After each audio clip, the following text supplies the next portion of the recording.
how did this happen? Why today? Why now? As opposed to a guy who we saw on the day of the first day of the league year sent out an Instagram video saying farewell to Dallas Cowboy fans that made you think he still wanted to play.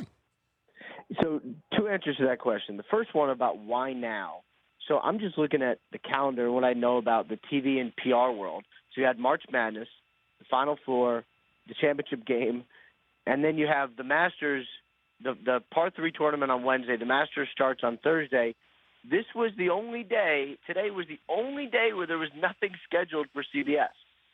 So all of a sudden, I think Tony Romo just filled their news hole. And as a PR decision, which this clearly was, this deal is, from what I understand, has been done for some time, that he's been leading in this direction for some time.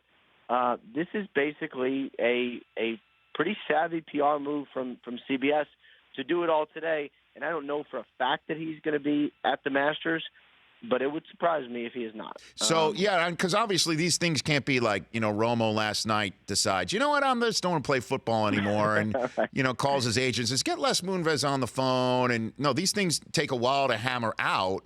So why, if this has been a done deal for a while or leaning in that direction, where did the news of Jerry Jones saying to other general managers, you can go check him out if you want? Was that maybe a PR move on his part so Cowboys fans don't point a finger in his direction saying that Romo did this because he had no other option because Jerry was doing the wrong thing with him? I mean, what about that? Well, that was real.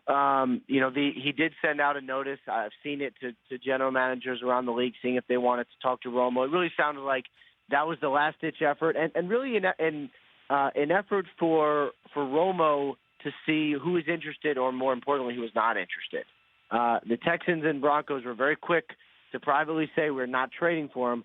I got to think Tony Romo got that message loud and clear to say, you know what, teams, the Texans would have signed him as a free agent for not a lot of money with not a lot of risk. It's very clear the teams were not clamoring for him. Now, as far as the Cowboys' decision not to release him, and again, from what I'm told, I'm not sure they end up releasing him today either. They might just keep him on the retired list, spread his cap hit out over 2 seasons and keep him their property. But they actually were protecting him. When everyone thought that he was going to be released, if Romo had gone on a free agent visit with a team and was set to sign with a team, he needed to be sure that he wanted to play. So by the Cowboys keeping his rights, basically they protected him. They protected him from going to a team and being unsure about whether he wants to continue and destroying his own value.